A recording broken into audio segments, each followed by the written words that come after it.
Queridos hermanos, vivimos en una cultura marcada por concesiones. Aunque no les guste oír esto, pero es la realidad.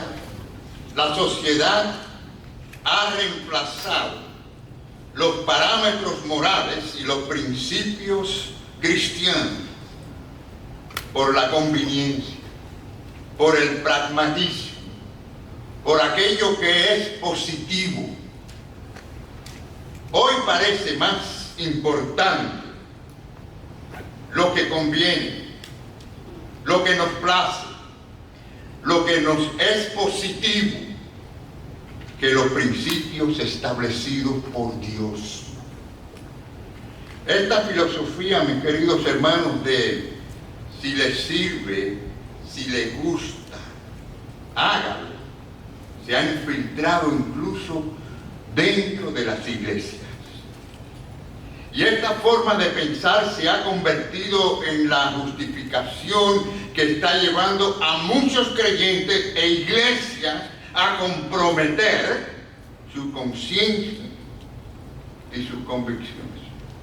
Por ejemplo, un líder que evita confrontar un pecado evidente en un miembro porque no quiere perderlo.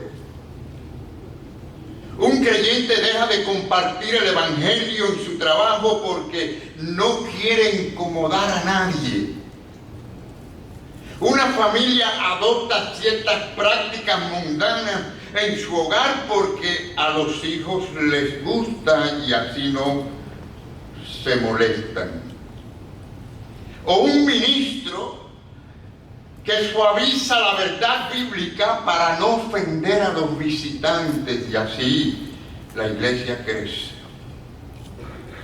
En cada caso, mis queridos hermanos, la filosofía es la misma. Es decir, si me funciona, si me evita conflicto, si hace sentir bien a la gente, entonces lo hacemos. Hermanos, la cultura está normalizando lo que es ceder principios y no nos estamos dando cuenta. Lo que estamos viendo delante de nosotros es una sociedad que ha perdido lo que es el sentido de culpa y la necesidad de arrepentimiento, los cuales son elementos esenciales que Dios en su gracia usa para transformarnos y para renovar nuestras vidas espirituales. So the world celebrates convenience over convictions. La iglesia está sintiendo la presión de adaptarse, mis queridos hermanos. Se está sintiendo. Y si no lo sientes, porque ya está metida hasta lo último en esas concesiones. R.C. Sproul describe el mundo de hoy de la siguiente manera. Él dice que el mundo es un seductor que eclipsa nuestra visión del cielo y reclama nuestra devoción. Es decir, el atractivo del mundo es tan fuerte y tan vivo y tan visible que si no tenemos cuidado, mis queridos hermanos, terminamos viendo las cosas como el mundo la ve y viviendo para los deseos de la carne, para agradar a otros o al mundo y no para agradar a Dios. Dice la Biblia en Romanos, ¿cómo dice la Biblia, hermanos, en Romanos? ¿Qué nos dice? ¿Es una opción eso? No os conforméis a este siglo, nos dice el Dios de todo poder, el Dios de los ejércitos, nuestro gran Dios. ¿Por qué? Porque cuando damos el primer paso, inevitablemente, mis queridos hermanos, surge una tentación constante y peligrosa, y es a comenzar a transigir, a conformarnos más y más para evitar conflictos. Nunca el mundo deberá de decir de nosotros, de la iglesia, que la iglesia transige para evitar conflictos. Nunca. Dios nunca sacrifica su verdad por conveniencia.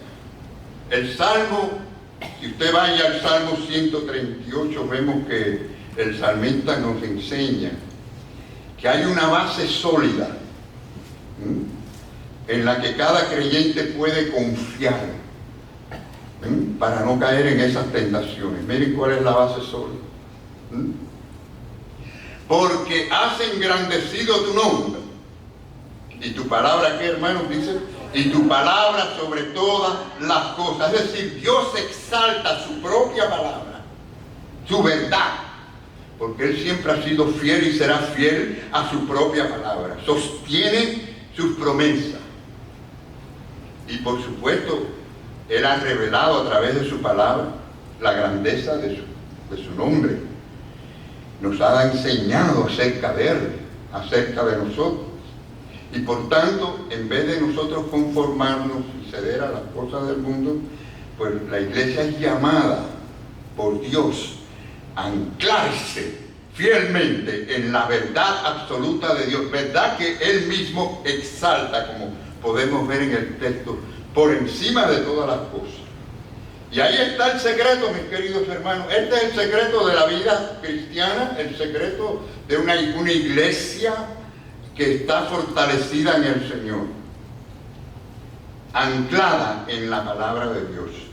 Ahora, la falta de integridad, aunque no le guste a muchos oír esto, pero es la verdad. La falta de integridad produce ¿qué? No hay otra. Cuando no hay integridad, hay hipocresía en la vida del cristiano. ¿Saben lo que Cristo dijo? Se lo voy a poner en pocas palabras del texto, pero Cristo le dijo a los religiosos de sus días, le dice, porque ustedes dicen, ¿y qué? Y no hacen. Esa es la hipocresía. Decimos que somos, decimos que creemos, pero no hacemos. Y esta es la esencia de lo que es hipocresía, ¿no? Hablar como creyentes, pero vivir como el mundo. Cuando la iglesia comienza a conformarse para evitar conflictos, el resultado inevitable es la hipocresía. Compromise inside the church leads to hypocrisy. Pero quiero decirles algo positivo. Yo sé que esto es fuerte, negativo, pero hay algo positivo, y es que Dios bendice al que camina en integridad. ¿Cuántos dicen amén? ¿Sabe que la integridad no es una opción, o no debe ser algo opcional en la vida del creyente? Es esencial. ¿Saben por qué es esencial? Porque representa a Jesucristo en el mundo en que estamos. Un mundo perdido, un mundo que ha perdido su brújula moral completamente. Y Dios promete una cosa, Dios promete afirmar y sostener, bendecir a aquel que camina rectamente, aquel que camina en integridad. Y no lo digo yo, lo dice la Biblia. La palabra del Señor dice, dígalo conmigo, si tú anduvieres delante de mí en integridad de corazón, yo afirmaré el trono de tu reino. Y esta promesa revela algo profundo, y es que Dios es el que establece, afirma, sostiene, bendice al íntegro. Esta palabrita como que ya ni se usa hoy en día, ¿eh? ¿Cuántas veces usted oye decir esta palabra integridad? Como que la han querido borrar del lenguaje. No se quiere ni mencionar.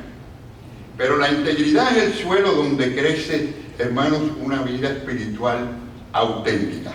Sin ella no hay verdadero cristianismo. Sin integridad, la vida cristiana se convierte en una mezcla de, digamos, peligrosa, de ortodoxia fría, religiosidad, ¿no?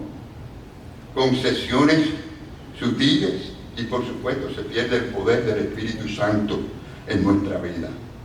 Y hermanos, en cambio, cuando hay integridad, la fe se vuelve creíble, estable y da frutos, porque el Espíritu Santo obra con poder.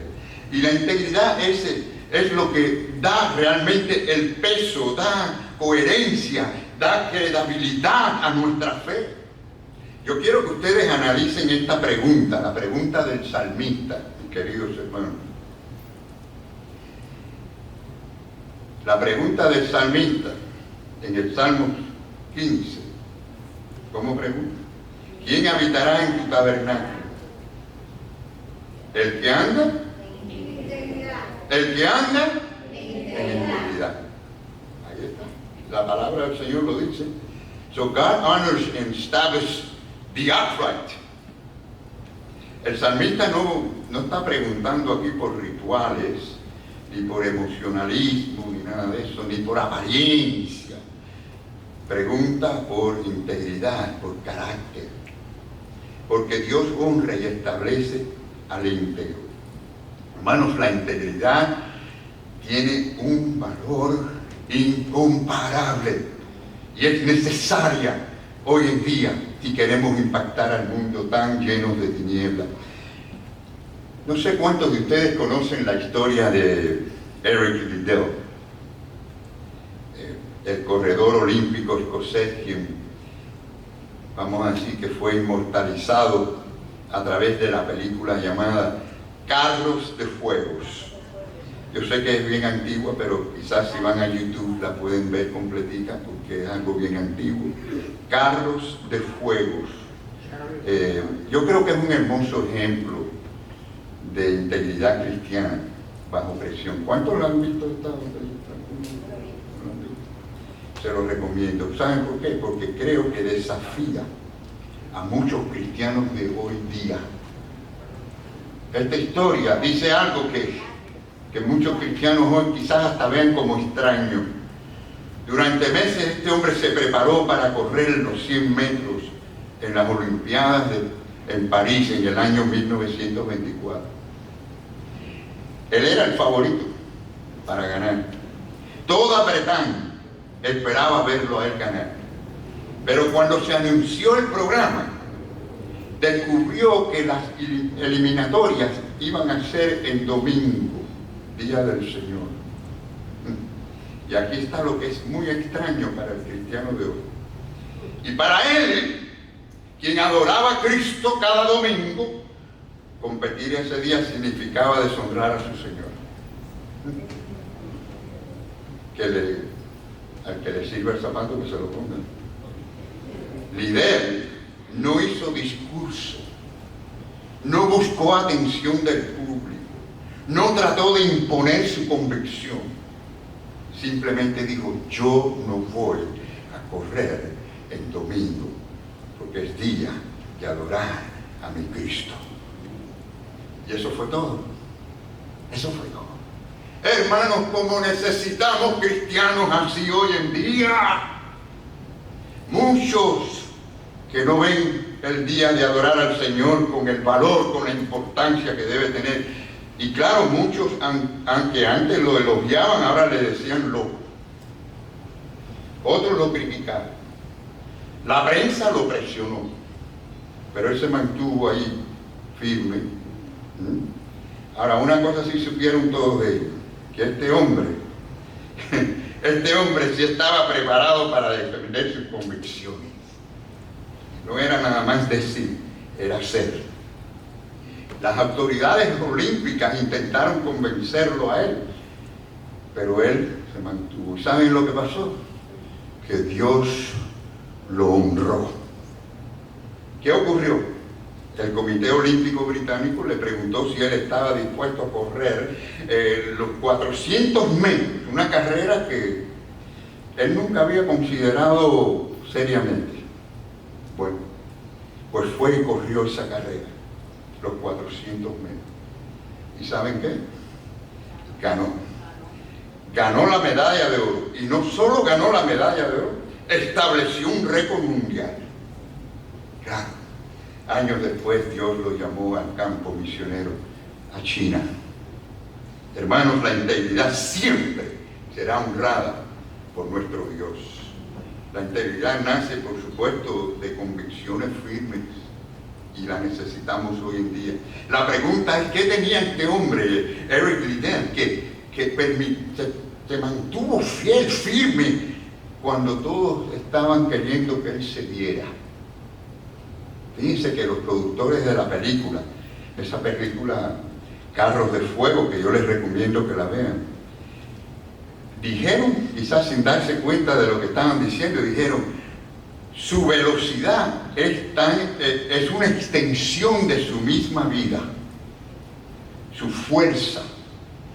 Intentamos separar su carrera de sí mismo, pero no pudimos. ¿Saben que la vida cristiana no puede separarse de Dios? Porque cuando se separa de Dios hay fricción, hay problemas, le damos las puertas abiertas al enemigo a que frustre nuestra carrera espiritual. Aquí comienza el poder de la integridad, hermano, es la médula del cristianismo, nuestra relación con Cristo. ¿Por qué? Porque nuestra salvación comienza ¿con quién? Con Cristo. Nuestra santificación progresa con Cristo. Nuestra santificación y nuestra glorificación, que termina con Cristo también. Y por eso Cristo es más valioso que cualquier otra cosa, hermanos. Ahora, la integridad también se prueba bajo presión. Cuando las cosas están fáciles y van bien, pues cualquiera es cristiano, ¿verdad? Cuando viene la prueba, ahí es donde se sabe cuáles son tus decisiones por el Señor, ¿no? El apóstol Pablo entendió esto profundamente cuando le habló a los filipenses y él dijo: estimo todas las cosas como pérdida por la excelencia del conocimiento de Cristo Jesús mi Señor. Es decir, que antes de conocer a Cristo, humanamente hablando, Pablo tenía todos los credenciales, ¿sí o no? Tenía todos los credenciales. O sea, lo que su cultura consideraba importante.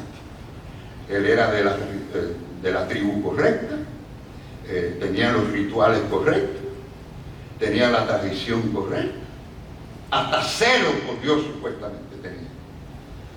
Pero cuando vio a Cristo Jesús y vio su gloria en el camino a Damasco, hermano, todo aquello que él consideraba como ganancia, lo empezó a ver como basura. ¿Ha pasado esto en tu vida? ¿Está pasando esto en tu vida? ¿Saben por qué? Porque nada de eso podía producirle a él verdadera virtud, poder de Dios. No le podía producir la vida eterna o la gloria. Pero sepa esto, hermano, que lo que es la integridad se fortalece en Cristo, en Cristo.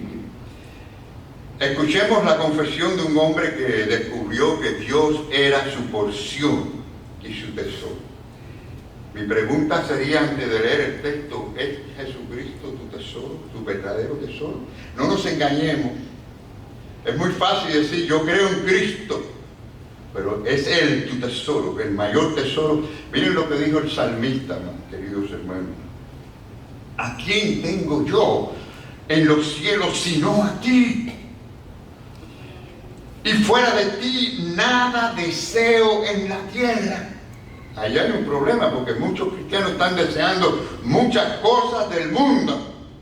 Y aquí dice, fuera de ti no deseo nada. Dios es la fortaleza de mi corazón y mi porción para siempre. Hermano, cuando el pecador ve su pecado a la luz de la gloria de Cristo, descubre que nada de lo que antes valoraba, nada en este mundo puede valer más que Jesucristo. Cristo es la misma revelación de Dios. Y para el creyente, Cristo debe ser su tesoro, su mayor tesoro. Cristo se convierte en su precioso tesoro, el objeto supremo de su afecto. ¿Ocurre eso con tu vida, querido hermano? ¿Es Cristo todavía tu tesoro? ¿Hay algo que está robando esa devoción en tu vida, que está robando tu obediencia o tu amor a Jesucristo? De eso debemos arrepentirnos y venir a los pies del Señor en esta mañana. Si no estás entreteniéndote con basura, con cosas del mundo, quizás con TikTok, quizás con Instagram, quizás con cualquier otro medio que hay en el mundo, que no necesariamente es malo, pero que el enemigo sabe usar, y nos estamos entreteniendo con mucha basura, y no nos estamos alimentando con la palabra que es viva y es eficaz. Consideremos la integridad, hermanos, como evidencia de una vida transformada. Usted puede decir todo lo que usted quiera que usted es cristiano, pero la integridad va a demostrar que sí es. Cuando Dios te salvó, no solo te dio algo nuevo, sino que te hizo alguien nuevo. La Biblia lo dice de esta manera, miren. De modo que si alguno está en Cristo, ¿qué dice, hermano? Nueva criatura. Las cosas viejas que pasaron. Aquí todas son hechas nuevas. Esto es una realidad, ¿sí o no? Transforma nuestra vida, hermano. El creyente regenerado empieza a aborrecer el pecado, comienza a amar la palabra de Dios, la desea y desea agradar al Señor y anhela crecer en santidad. Ese es el cristiano. Ese es el cristiano. No el que simplemente dice que lo es. Pablo entendía perfectamente esta realidad y por eso escribió diciendo estas poderosas palabras en Gálatas: con Cristo estoy juntamente crucificado y ya no vivo yo, mas vive Cristo en mí. Y lo que ahora vivo en la carne lo vivo en la fe del Hijo de Dios, el cual me amó y se entregó a sí mismo por mí. Esa es hermanos, la expresión externa de la transformación interna. Y por eso podemos afirmar que la integridad lleva al creyente a centrarse en una persona, en Cristo. Nadie puede vivir para Cristo mientras sus ojos permanecen puestos en las cosas del mundo. ¿Usted oyó eso? Nadie puede verdaderamente vivir para Cristo con la mirada en el mundo. Y por eso dice la palabra del Señor en Efesios, nos dice: mas vosotros no habéis aprendido así a Cristo. Ahora observe que Pablo nos dice aquí: aprendieron una religión, aprendieron una filosofía, aprendieron una lista de obras o de código moral. Aprendieron a Cristo. El cristianismo no consiste principalmente, ¿no?, en aprender reglas, aprender mandamientos, sino en conocer al Señor más y más. So the Christian life begins with knowing Christ, not merely knowing about Christ. So muchos conocen, sí, muchos conocen doctrinas bíblicas, aunque debo decir que hay mucha doctrina superficial en muchas iglesias evangélicas. Pero bueno, vamos a decir que muchos conocen doctrinas, quizás puedan explicar la justificación, quizás puedan explicar algo de la santificación, la glorificación y estos temas importantes, pero sus corazones continúan cautivos en el mundo. Es decir, Cristo no puede ser, hermanos, simplemente parte de nuestra vida. Cristo no es algo que usted añade a su vida. Cristo tiene que ser el centro de su vida. Y eso fue precisamente lo que ocurrió con Pablo. Él le pudo decir a los filipenses que él le dijo: estimo todas las cosas como pérdida, por la excelencia del conocimiento de Cristo. El conocer a Cristo era lo más grande para él. Y conocerlo más, y conocerlo más, y conocerlo más íntimamente.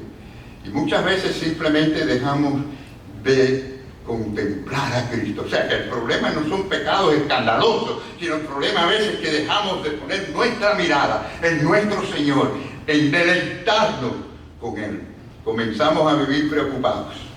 Sí, yo sé que hay cosas que tenemos que planear y organizar, pero nos preocupamos por el trabajo, por la familia, nos preocupamos por las finanzas, por los problemas de cada día, por todo esto, y poco a poco Cristo deja de ser el centro de nuestros pensamientos.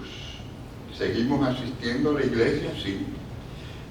Quizás seguimos leyendo la Biblia, sí.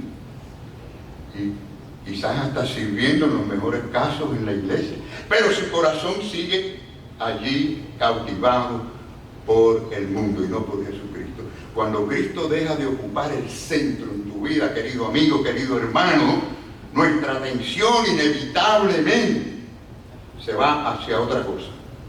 No estamos en los dos lados a la misma vez, no se engañen.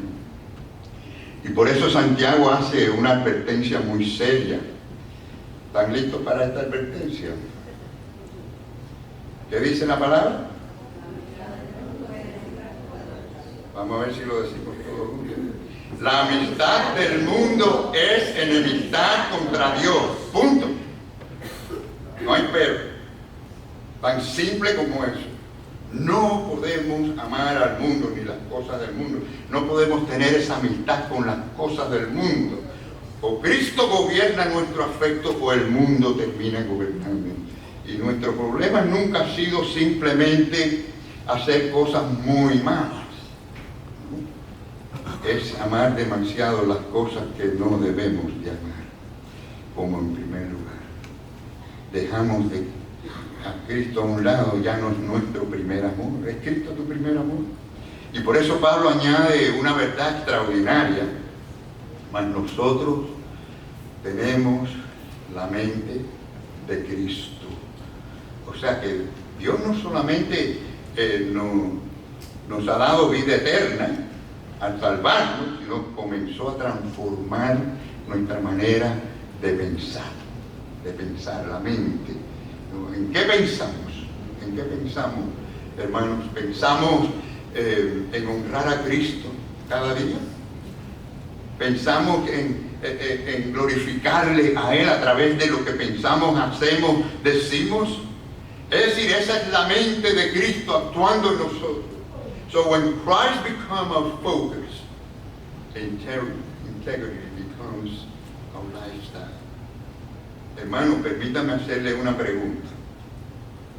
¿En qué piensa usted con mayor frecuencia durante los días o la semana? ¿Qué áreas de pensamiento ocupan su mente? ¿Cuál es la mayor cantidad de esos pensamientos?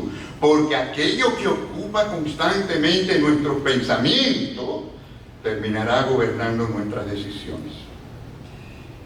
El siguiente paso es inevitable.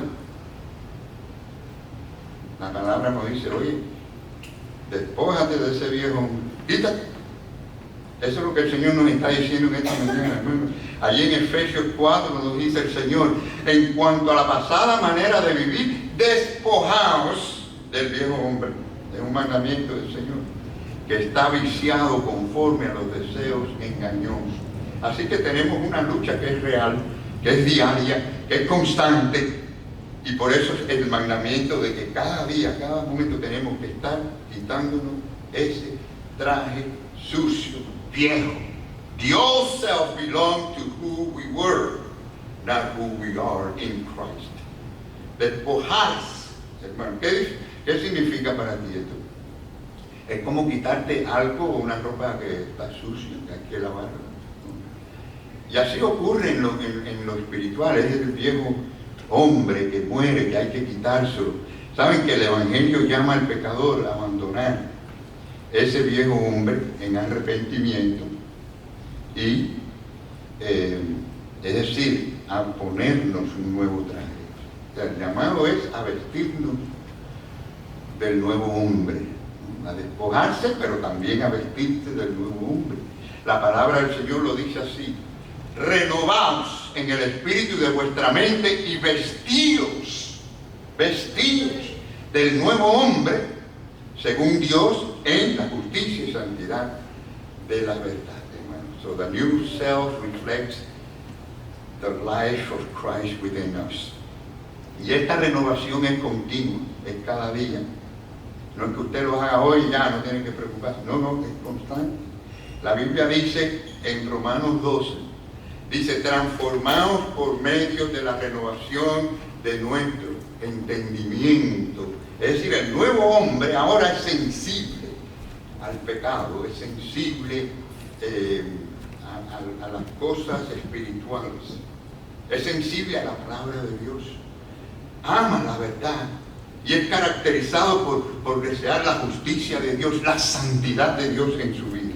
Dice la palabra en 2 de Pedro que eso es lo que queremos nosotros, ser como el Señor, dice, participante de la naturaleza qué naturaleza? La de Dios, la divina. ¿Saben que la gente constantemente están luchando en este mundo por identidad? Ustedes no se han fijado que cada vez más hay gente con un problema de identidad. Por eso que ustedes ven esa epidemia de los tatuajes y formas, digamos, indecentes de vestirse, de formas exóticas. Usted puede ver fácilmente una persona con el pelo peinado en lila, rojo, azul, amarillo, y todo a la misma vez, ¿no? Ahí. Y de lejos, usted no sabe si es una persona o un animal que está en un árbol o algo así. Es decir, que hay todas estas cosas. ¿Y por qué la gente hace esto? Porque buscan identidad, buscan identificarse con algún grupo, con alguien, quieren ser aceptados en el mundo por algún grupo, por algunas personas. Pero no en Dios, sino en el mundo. Y si eres cristiano, quieres ser como Cristo, como dice la palabra, participante de la naturaleza divina, del Cristo que te salvó, del Cristo que te transformó, del Cristo que te renovó y te puede renovar cada día. Así que la buena noticia es que usted, si está en Cristo, usted tiene la libertad, usted tiene la capacidad, usted tiene el poder para andar en integridad. Dios no te va a decir a ti que hagas algo que no puedes hacer. Cuando Dios le habla a su iglesia, a su pueblo, y les llama a santidad, es porque Él le ha dado el poder, la capacidad, para que puedan vivir en victoria cada día. Hermanos, permítanme concluir en esta mañana. Hoy hemos visto que la integridad no es un adorno espiritual, no es una lista de buenas obras que tenemos que cumplir. La integridad nace cuando Dios transforma el corazón y Él se convierte en lo más preciado, lo más deseado, nuestro tesoro, y queremos mirar a Jesucristo sobre todas las cosas. Que el Señor nos ponga detrás de su palabra para que Él sea visto en todo. Mis queridos hermanos, Dios nos salvó, nos dio nueva naturaleza, una naturaleza que es capaz de vivir como Él dice que lo podemos vivir. Nos dio una nueva mente, nos da el nuevo deseo, porque dice la palabra que Él produce en nosotros tanto el querer como el hacer. Nos dio una nueva identidad. Sí, es cierto, todavía luchamos y lucharemos hasta el final, hasta el final. Todavía fallamos, es cierto. Vamos a fallar, David falló, pero a los suyos Dios los levanta. Y gloria a Dios porque hemos sido lavados por la sangre preciosa de Jesucristo y podemos levantarnos en su nombre, porque Cristo nos ha redimido, nos renueva cada vez que venimos humildemente delante de Él. Sí, todavía sentimos presión, pero esa lucha, hermano, esa lucha no niega nuestra transformación, sino que la confirma. Precisamente tenemos esa lucha porque somos de Dios. Y la pregunta es esta: ¿estamos viviendo conforme a la nueva vida que Dios nos dio? ¿O seguimos alimentando el viejo hombre que Cristo ya crucificó en la cruz del Calvario? Porque Dios no solamente nos dio una nueva naturaleza, hermanos, también nos dio una relación con el Hijo unigénito, con Jesucristo, nuestro Señor y Salvador. Así que les digo, a transformed life should produce a transformed walk. Una vida transformada deberá caminar un camino transformado. Que el Señor les bendiga a todos.